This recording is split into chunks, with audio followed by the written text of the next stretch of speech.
Hey guys, it's YOU WACK, and at this point, we all know that Overwatch 2 is going to be getting some massive changes and upgrades, all for the better. A lot of the time when we hear changes, we get freaked out because it's like, oh, are they going to be changing Overwatch, my beloved video game of toxicity and salt? But no, stuff like the gun sounds, the skins, the maps, and even a brand new campaign mission are all going to be new things and upgrades, and that's all great. We all want that in the sequel, but there is one thing that a lot of people might look at and be split on, and that is the idea of possibly reducing the player size in a match from 6v6 to 5v5. Now, this has been an idea in my notes for a while that I wanted to talk about, but it wasn't until my mod actually brought me an article actually suggesting that Overwatch 2 might have a 5v5 player structure, because within the trailer, you can actually see only 5 players on a team fighting against each other, where they have only one tank on each side. But while that might be a shocking discovery for some, it's not the first that we've seen it in Overwatch before. If you recall, in the original days of the first experimental card updates, Blizzard kind of toyed with that idea before by having one tank, 3 DPS, and 2 support. Still having a 6v6 format, but playing with the idea of only having one tank and also messing with some abilities. Like I remember specifically with Zarya, if you would bubble a teammate, other teammates that are in the general vicinity of the original team bubble would also get a bubble as well, giving not only more protection, but also more utility from that solo tank role. And I want to bring that up because I know there will be some people that are just turned off by the idea of Overwatch having a 5v5 format or having a one tank format, all because of the idea that it's different. It's not like the Overwatch that they've always played. It's not like the 6v6 format, the 2-2-2 concept that they've fallen in love with for the past year and a half, 2 years, or whenever Role Queue first came out.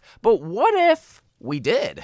I do want you guys to comment down below if you would like a 5v5 format, but also give constructive criticism as to why it would work, but as to why it also wouldn't work. Because in my honest opinion, and this is coming from a DPS player, not a main tank player, or not even really a tank player, I do like the idea of 5v5, and not just based on the reasons of DPS players get to get more damage, get more kills, because there's less likeliness of a main tank being on the enemy team, but also under the basis that 5v5 is a pretty consistent format in video games. I mean, when you look at other games like League of Legends, CSGO, Valorant, they all have the standard 5v5 format, and even in other popular video games like Halo and Call of Duty, they even have one less player on each side with a 4v4 format. And for a while there, Call of Duty even had the standard 5v5 format. Overwatch really is the only game that comes to mind that is competitive, that has that big of a player size within a match, 6v6, and a lot of people have stated before that Overwatch can sometimes be overwhelming because there is so much going on. Maybe that's due to the art style and the colors, but that's also because there's 12 people on a field at a time. But that's not to say 6v6 hasn't worked in Overwatch, because no, it's worked out flawlessly because of the way that Blizzard has handled having that extra player on each side. But having a 5v5 format, at least in the case of Overwatch,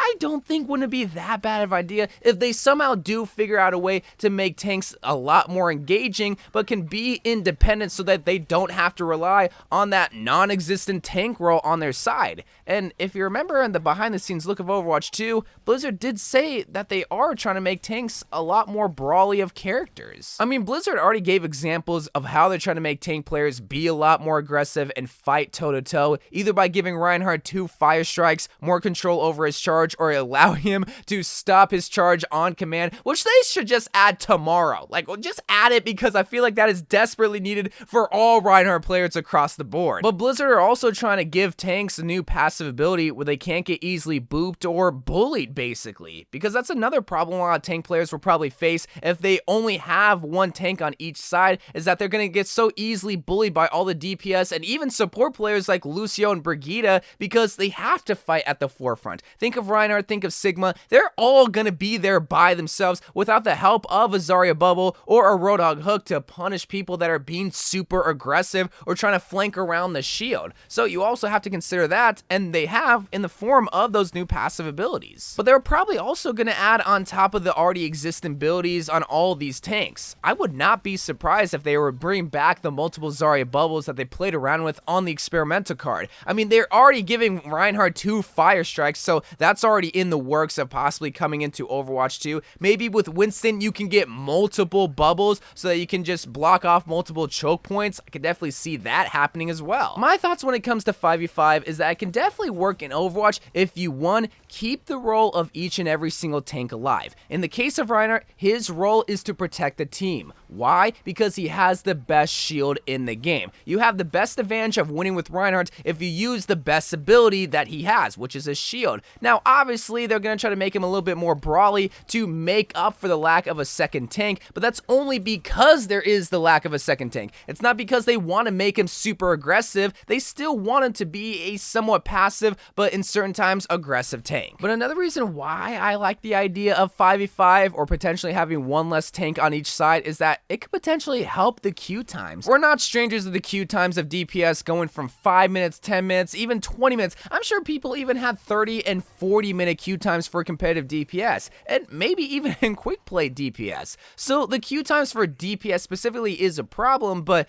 is it because so many people are wanting queue up for DPS, or is it the lack of people queuing up for tank? And it could be a mixture of both, but I also think that's because we're needing equal amounts of people queuing up for each role, and because less people want to queue up for tank, well, if we have a 5v5 format, it kind of solves that problem. We only need one person that wants to play tank, which even though a lot of people do want to queue up for DPS, there are some people that strictly only play tank, either because that's the role that they're comfortable with, or for whatever reason, they like to play tank. But if you need one more reason as to why having a 5v5 format is good for Overwatch, just purely based on numbers alone, you are less likely to have an idiot throw your game because you have one less person on your team. I mean, it's probably not going to be that much of a difference, but hey, you're more likely to have a throw on your team when you have 6 players on your team than if you had 5. But while there are a lot of good things that could come out of 5v5, there are 2 big glaring issues that come from the 5v5 format, and that is, one, Overwatch has never had 5v5. I mean, it's always been 6v6. A lot of people are used to 6v6. A lot of people do like 6v6. I mean, it's just like Call of Duty going from the 4v4 format, going 5v5 for a couple of years, and then going back to 4v4, and it's all because Call of Duty feels better when it is 4v4. Would Overwatch feel better 5v5? I mean, they would have to experiment with it, and I don't know why they haven't updated the experimental card to have a 5v5 format. Let us experiment with it. Let us try it. Let us see if we do like the fact that there is one less tank and there is one less player. But another glaring issue that is actually somewhat serious that I don't think a lot of people would actually realize is that the Overwatch League would have to cut a lot of tank players. While tank players will still be needed in the Overwatch space, it wouldn't be as hot of a commodity because you only need one on each team technically. You would still need a backup, so really each team would have 2 tank players, but that means that they wouldn't be as desirable as DPS and support players because it's not needed. And that means a lot of these young teenagers are out of work because, well, their skills aren't needed, all because Blizzard decided to cut down on the amount of tanks that are needed in their video game. And at that point, I don't like the idea of 5v5, all because there are some really good and talented players out of work, all because they want to help the queue times for regular competitive play in Overwatch. But if Blizzard sees that 5v5 will make the game better, then that is their ultimate goal. I mean, this happens all the time in the world of business, is putting people out of work to help make the company better. And in Blizzard's case, it's putting tank players out of work to make the Overwatch competitive experience a lot more enjoyable for everybody. Not just DPS and support players, but also tank players, because it allows them to be a lot more engaging and have multiple jobs. It just sucks because some Overwatch players are gonna suffer because of it. But just like many things in the world of Overwatch 2, this is just one of the many experiments that Blizzard is playing around with to see if it does stick. Because Blizzard has been doing this for a long time whenever it comes to Overwatch, be it with the experimental card, but especially whenever it comes to Overwatch 2, they're doing a lot of different things just to see if it will make the game better. I mean, that's the whole idea of a sequel, is to bring back the good things of Overwatch, be it the characters in this case, but also enhance the already good things and and get rid of the bad things, like with 2 CP and potentially replacing 66 with 5v5. We will just have to see, but that's why I want you to comment down below if you do like the idea of 5v5, because it's ultimately up to us if we want 5v5. But it's kind of hard to say if we do like it if we really haven't experienced it in the game of Overwatch. I mean, we experienced it many times in other video games, but would it work in Overwatch? Well, we will just have to see. But I love you guys. Thank you guys for watching. More Overwatch videos to come, and bye.